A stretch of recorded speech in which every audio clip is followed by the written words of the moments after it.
Hello to our OI colleagues around the world. Thank you for tuning in today. And thanks for continuing to support our OI Teleecho series. Today we'll be discussing a very important topic, basilar invagination, with Dr. Shah. And it is really, I'm honored and delighted to be able to introduce Dr. Suken Shah, one of my mentors and colleagues here at Nemours. Dr. Shah is a professor of orthopedics and pediatrics at Thomas Jefferson University. He's also the division chief of our Spine and Scoliosis Center here at the Nemours Alfred duPont Hospital for Children in Wilmington, Delaware. Dr. Shah serves as our clinical fellowship director.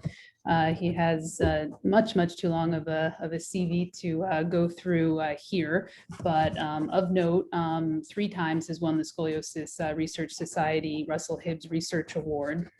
He's also the co-chair of the International Pediatric Orthopedic Symposium and is really part of the leadership of many spine study groups.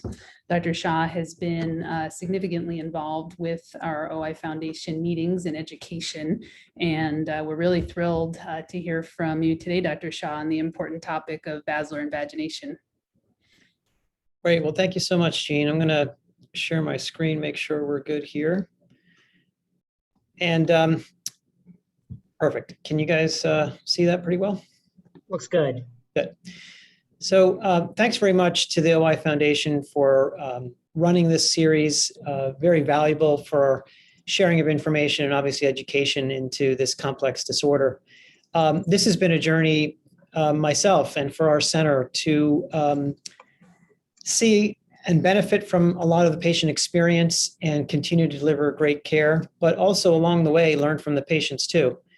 And what I was asked to speak on today was craniocervical deformity in osteogenesis imperfecta, essentially basilar invagination. But under that umbrella is also things like cervical kyphosis, cervical thoracic deformity, as well as thoracolumbar scoliosis when you look lower and down the spine. And if you want a more in-depth sort of look into the problems that kids and young adults with OI get in the spine, I'll refer you to this article. It's just a few years old. The information is still very contemporary, prepared by Megan Wallace, Rich Cruz, and myself in the Journal of Academy of Orthopedic Surgeons, which really is an overview of all of the spinal disorders that are involved with osteogenesis imperfecta, but namely gives you a roadmap to evaluation of a new child with OI and some anticipatory guidelines for the parents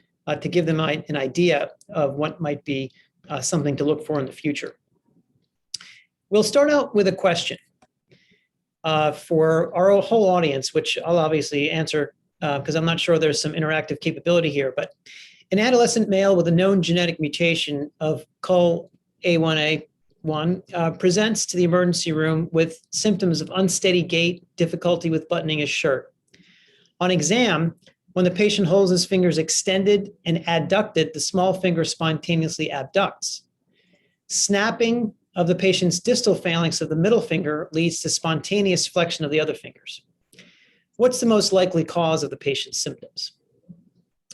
These are how many of our orthopedic in-training and boards questions are constructed, which involve multiple layers of analysis. So you need to know that many patients with OI have this particular genetic mutation.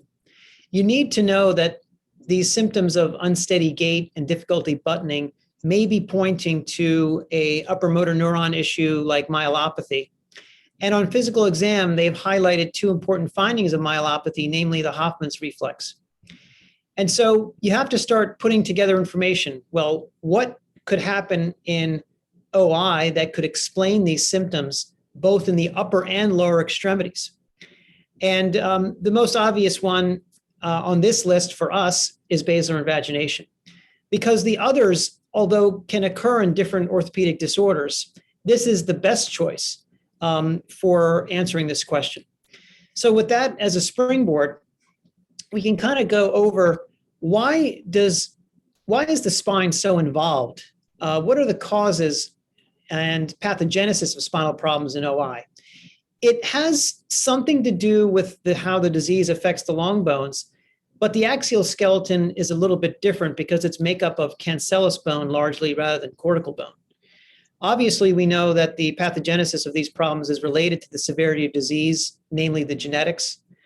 And in the spine, you can get this vicious cycle of compression fractures and asymmetric growth, which then produces abnormal loading, growth inhibition, and continued spinal deformity as the child grows. And so age is very important. We can see scoliosis and other problems around the spine progress quite rapidly during the adolescent growth spurt. Sometimes in young adulthood, they stabilize, but sometimes these spinal deformities can progress even after skeletal maturity.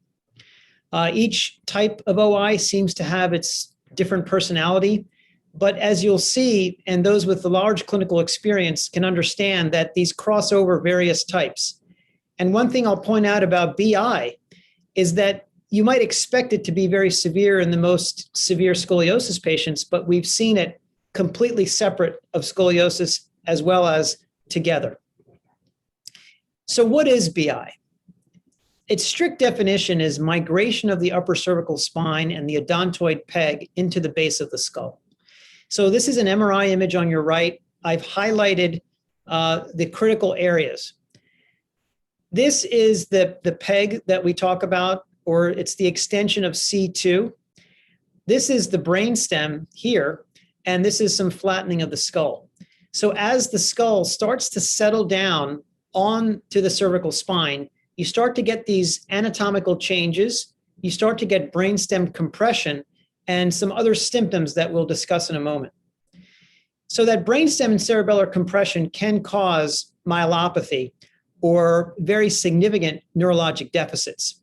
But the early symptoms are quite subtle, and the patient may not even realize they have BI most of the time.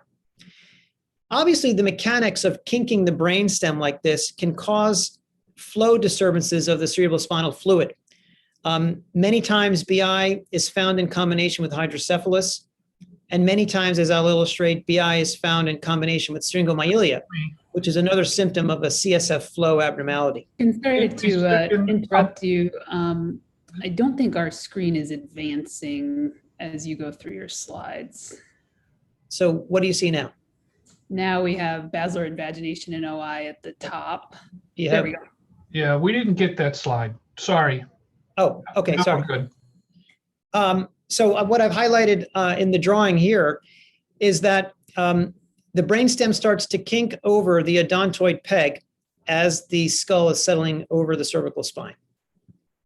And we went through most of these associated findings, but the late and long-standing symptomatology seems to be weakness and slow upper extremity more than lower extremity paresis, and then frank paralysis from a long-standing myelopathy.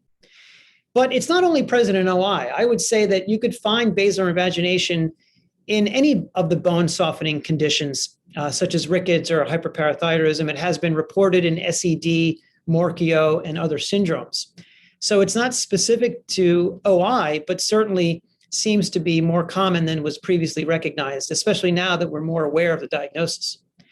The earliest reports were from Solance. He thought the estimated incidence of the condition was about 25%. He thought that in type 4 OI, especially those with the dentogenesis imperfecta, had an overwhelming prevalence, and over half were symptomatic. I'm not sure we see that right now. And their early recommendations was to delay independent sitting posture until 18 months. Now, we obviously know that that's not practical or indicated in this day and age, but that was thought to limit the amount of early cervical or cranial settling on the cervical spine. There are some definitions we need to discuss so that we're all on the same page. I think that BI is considered a spectrum of different disorders, but when you divide that spectrum, I think it becomes much more clear, especially to the practitioner. Platybasia is flattening of the skull base, and there's a criteria where the basal angle should be more than 145 degrees, but this X-ray on your right is a very good example of platybasia, or flattening of the skull. Basilar impression is the very early upward infolding of the foramen magnum ring into the skull, because normally that should sit at the base of the skull, but if that ring starts to infold, then you have basilar impression. And then finally, basilar invagination, the most severe form of this condition, is when the odontoid process physically protrudes into the intracranial space, going through the foramen magnum, because it's normally supposed to be well below that. It not only enters the foramen magnum, but it protrudes actually into the brain, causing that kinking of the brainstem that I showed earlier. So here's essentially the same patient, platybasia recognized on the X-ray, but it's not until you get an MRI scan that you really see the pathoanatomy. This child also has basilar invagination accompanied by a cervical syrinx. So this is a dilation of the central canal. Normally, this is less than 1 millimeter wide, but when you get a CSF flow disturbance, you start to get dilation of that central canal, and this can cause other downstream effects with the cervical spine, as well as a compression of the brainstem, causing many of the symptoms we see with the cranial nerves, apnea, dysphagia. Now, the coronal image here on your right is very telling. This is the actual infolding of the bottom of the skull, encroachment of C1, which is these lateral pillars here, and then C2, which is the peg, actually into the brainstem and front of the cerebellum. These are two different patients, one with basilar invagination, the other only with platybasia and no basilar invagination, meaning there's no brainstem compression here, there's no change in configuration or question mark formation of the brainstem. This is a very normal articulation with abundant CSF flow and no compression, but platybasia. And with this child being already 15 and skeletally mature, we don't really know the natural history of asymptomatic platybasia evolving to basilar invagination, but I suppose that over decades in severe OI, this could be possible. So what do we know about basilar invagination in the more current day? The estimated incidence is probably less than half. Many patients with OI have some sort of craniocervical problem, the invagination, the impression, the platybasia. So be on the lookout for that. Menendez, who is now retired, but he was a neurosurgeon in Iowa who had a very large referral practice for this problem. In his article, he thought that 44% of the patients that he took care of with BI actually had OI. Now, I wouldn't say that that is the incidence in the normal population, but that tells you at the bottom of a funnel of a large referral practice, we think that this disorder is quite common in the most severe forms of OI. The incidence definitely increases with age, as far as we know, from childhood to adolescence to young adult. The younger cohorts definitely have a lower prevalence reported because I think it's a time evolving phenomenon of gravity acting on the softened skull and then that migration of the cervical spine. And clearly prevalence is related to the severity of OI. Bisphosphonates, unfortunately, don't seem to have a significant effect, although I don't think the literature on this in hopes of a level 1 or even level 2 trial is robust enough to conclude that they are not helpful. But we don't seem to see a big difference with kids who have received bisphosphonates at an early age, which would be in contrast to what we know about scoliosis, in which we think there's a definite benefit to bisphosphonate administration in both delaying progression and in delaying curve severity to the point of needing surgery. What's the etiology? Again, a lot of this is conjecture, understanding the pathomechanics. Clearly, there's a failure of the weight-bearing parts of the skull, the odontoid process, and that very sclerotic bone that is used to supporting large loads definitely softens. Vascular junctions, craniovertebral junction rather, microfractures leading to that, again, that vicious cycle of continued softening. Is it aggravated by early childhood erect posture? We don't know, but I doubt it. I don't think the benefits outweigh the risks there. But the real question is, why don't all patients with OI get BI?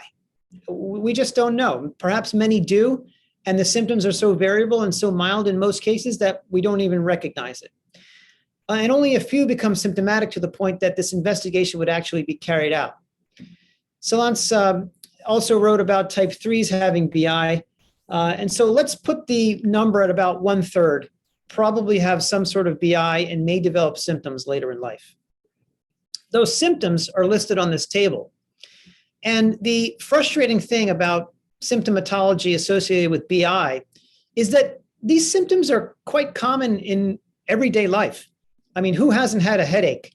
Who doesn't have some little bit nystagmus from time to time? We see children with symmetric hyperreflexia in the clinic as well.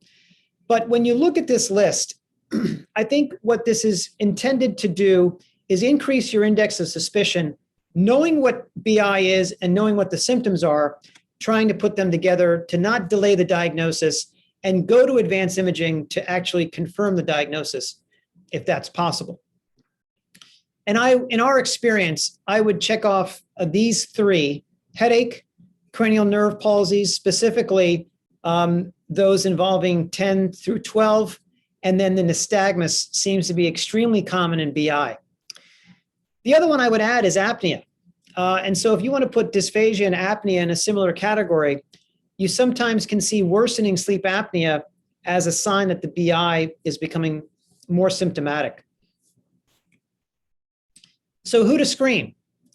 We would advocate for a baseline lateral skull or cervical spine X-ray, which is available anywhere, in all OI patients before school age, just as a screening for whether they're at risk for BI. And then if there are some findings that are suspicious for BI, I would obtain an MRI scan. Now, in our youngest children, that typically requires sedation. An X-ray is easier to get, it's cheaper, and it's probably a good screening tool for even mild cases. And then you can repeat that imaging if symptoms were to develop over time when the child was 15, but was asymptomatic at age 6. The problem is, again, we talked about the symptomatology issue. The problems with the radiographic findings in BI tend to differ and are quite difficult, frankly, to ascertain. So this is a patient with a normal skull cranial configuration. And I've outlined the tip of the dens with a red dot. If that red dot is above the yellow line, which in this example is called McRae's line, that satisfies the definition of basilar invagination. Pretty clearly, this is a normal image. Another definition of basilar impression is that that red dot is above the yellow line of Chamberlain. That comes off the hard palate to the basion. And 2 standard deviations above 5 millimeters would satisfy that definition. Fine, that's pretty clear. This looks normal so far. And then McGregor's line, the red dot needs to be almost a centimeter above McGregor's line to satisfy the definition. Sorry, Suken, you glitched again. Can you go back and forward with the slide, please? So are you on Chamberlain's line now? We saw Chamberlain, but we didn't go to the next one. So here's McGregor's. Thank you. Okay. And so again, the red dot is just barely above the yellow line, not the 1 centimeter above that it needs to be. So this is a child with severe OI. They have the flattened skull, but obviously the landmarks are very difficult to identify. You have significant osteopenia. There are soft tissue shadows in the way. Does this child have BI? I could only say probably or possibly, not definitively, but this is definitely the child that would need an MRI scan. And the diagram on your right is really more of the drawing of what the anatomy should look like if you really want to know where these lines come from, McRae's, Chamberlain's, and McGregor's. But again, the landmarks are difficult to identify, but MRI makes this much more clear. So here's an MRI image of someone with basilar invagination where I've drawn out McRae's, Chamberlain, McGregor's lines, and you can clearly see that the dens is far and away above all of them. And there's significant cranial settling such that many of these lines become sort of the same point. But this is definitely someone with BI and someone who is symptomatic, confirmed by MRI scan. This is a young man who came to see us for headaches and neck pain. The typical appearance of someone with basilar invagination, because the skull has already settled on the cervical spine, is that they have a short neck. They may have some limited range of motion because of pain or stiffness or both. And the diagnosis of someone with a short neck and neck pain could be numerous issues with the cervical spine, for instance, like Klippel-Feil syndrome, trauma, torticollis. But we got an MRI scan on him, and he does have basilar invagination. Interestingly enough, he looks very much like his father, who is asymptomatic. This is his father's MRI scan. Long-standing, almost 4 decades of basilar invagination now. But why is he asymptomatic and his son is symptomatic at age 14? We're not quite sure. These are 2 OI patients with severe scoliosis, by the way, which would indicate that they have severe forms of OI, but neither of them have basilar invagination. And so this is the disconnect that makes this problem a little bit frustrating, but important to screen for nonetheless in patients with severe OI. What is that treatment of the symptomatic patient? Again, this treatment has undergone an evolution. If you look at Alvin Krakauer's experience, a very famous London neurosurgeon, large referral practice, they would do what's called a ventral decompression. This was a very involved operation with significant morbidity. Patients hated it, I'm sure, but it was somewhat effective for the problem. Borrowing from our rheumatology patients, this treatment algorithm for treating basilar invagination even in the OI patients. What they would do is do an elective tracheostomy. They would go through the mouth or actually split the jaw to get to the front of the spine. They would then retract the soft tissues, use a drill to shave down the odontoid process.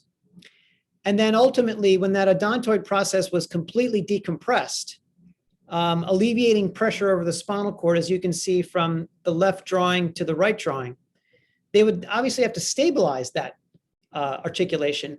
They would flip the patient over and do an occipital cervical fusion. Back then, they didn't have instrumentation like we do now. And even in the later part of the series, they did use loops and wires, which were somewhat less effective than some of the instrumentation we have now. But their conclusions were, this is an operation for a significant problem that in and of itself has a high complication rate, a lot of morbidity, and they were really unsure about whether this should even be done, not only on the asymptomatic patients, but even on the symptomatic patients, because of all the morbidity associated with this operation. So we often favor a much different approach than this ventral decompression. I was influenced by some of the literature from Korea showing that this could be treated with what's called an indirect decompression. An indirect decompression can be achieved with halo gravity traction. So if the etiology of the deformity or problem is that the skull has settled on the cervical spine, why don't we gently take the skull off the cervical spine, achieve the decompression part without going through the mouth? When the alignment is like we appreciate with a decompression, then we can fuse that patient in that alignment or shore up the skull on top of the cervical spine to prevent that resettling if they were to be taken out of traction. So in this reducible invagination, you can do a posterior decompression or indirect decompression and then fuse that patient from the cranium to the skull. This is a picture of a patient in halo gravity traction with a customized walker and wheelchair. So as soon as they get out of bed, we can hang weight off of a halo ring to gently lift the skull off the cervical spine. This doesn't take a day or two, this takes weeks. And we slowly increase the weight. They spend more and more time in traction. And you might think that this is quite painful and not well tolerated, but quite the contrary. After a day or two, they actually look forward to getting into traction. And if they have an associated scoliosis, they find it much easier to sit, much easier to breathe. We can improve their nutrition. We can get a better relationship with the family because they're in the hospital a little bit longer. And this is a very safe way to treat many significant spinal deformities, including basilar invagination. We've had very good success with this. So this is the same patient with a preoperative MRI showing significant basilar invagination, symptomatology, including many of the issues I listed before. After traction, improved alignment, And this is an occipital cervical fusion with a plate on the back of the skull and screws into C1 and C2 that will provide for temporary support while the bone heals around this area to work with the instrumentation to keep that alignment intact over the long term. This instrumentation is quite sophisticated. It's customizable. We have many different sizes of implants to fit even small people, and has revolutionized the way that we stabilize these complex spinal problems. This is a CT scan where you can see the bony anatomy very well. Obviously, the brain and spinal cord aren't visualized on a CT, but just from the bony landmarks, you can see that the tip of the dens was intruding into the foramen magnum. And then after surgery, we sometimes do CT scans to reevaluate the alignment. But even on the plain films, you can see that the tip of the dens is well below the foramen magnum now, and we can keep it in this position as the fusion heals. This is a patient who presented with progressive scoliosis, and it's now our practice to screen everybody prior to scoliosis surgery for BI. And this will form the basis of the first case presentation that Tyler McDonald will show you after this talk. This is another patient with pretty significant platybasia, suspected basilar invagination. The MRI is associated with the typical cerebellar pontine angle forming a question mark. This is a cervical syrinx. This is a previous image you saw of that intrusion of C1 causing sort of a mushroom dome effect of that. And so the coronal film of the MRI is very indicative of what this problem does in that plane as well. Now, when you can't, when you don't have the anatomy to accommodate that plate and screw fixation, we do have other options. This is a cervical occipital wiring technique that was a modification of which was developed here in our skeletal dysplasia population, where we can actually take a piece of bone from the pelvis or allograft bone, fashion that to fit in a slot underneath the bottom of the skull, and then wire that to the cervical spine, and the fusion will heal that way with some stabilization. Now, this does require immobilization of halo afterwards for protection because it's not as rigid as that screw plate configuration, but still works. This is a much smaller child in whom we were pretty certain we weren't going to be able to get that screw plate configuration in. And here you see the bone graft back here supported by wires, and she healed very nicely with this sort of instrumentation technique. So what are the modern day outcomes, and why are we feeling a little bit more optimistic nowadays rather than the previous 20 years ago with Menendez's initial study? Well, from what we can glean, the fusion rate seems to be about 100%. And as we know, OI kids form bone, it's just weaker.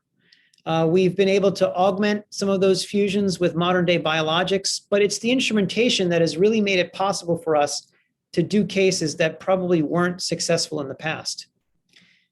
In long-term follow-up with previous techniques, some progression was noted. We have yet to assemble that long-term follow-up with modern day techniques, but we hope that these techniques may perform a little bit better in the longer term. There might be some recurrence of symptoms because of that recurrent settling, but in the previous studies, the Abraham Karkad study, it was a front-back study, very destabilizing, not modern fixation. Maybe that's why some of the symptoms recurred. Menendez's study was mostly of adolescents, but they also had hydrocephalus quite often, so we're not sure the component of other CSF flow problems being present. And if you treat the hydrocephalus and use a Minerva cast, maybe that alone could be quite successful to control the symptoms. We're not sure. And again, bringing the bisphosphonates back into the equation, we're not really sure if there's improvement or decreased rates with bisphosphonates, but I wouldn't say that they're harmful at all. And if they may provide some benefit, they're probably useful. So in our hands, what we have seen so far in perhaps about 8 to 10 year follow-up is there's definitely been resolution of florid symptoms of myelopathy or cranial nerve symptomatology, or certainly halting myelopathy that was present with gait. We have seen several cases of improvement of syringomyelia. Tyler will show you that.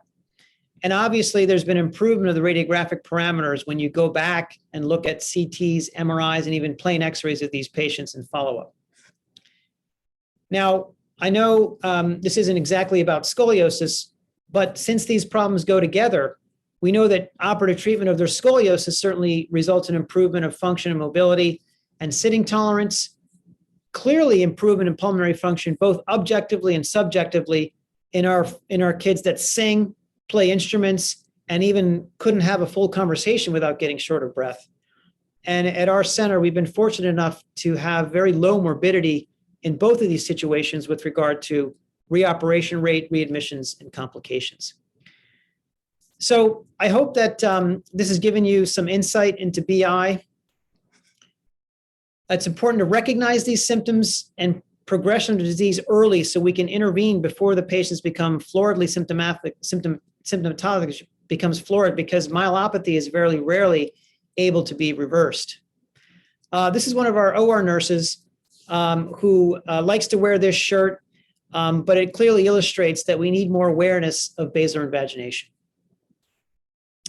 This couldn't all be possible without our talented OI team at Nemours, and thank everybody for their support and attention. Thank you.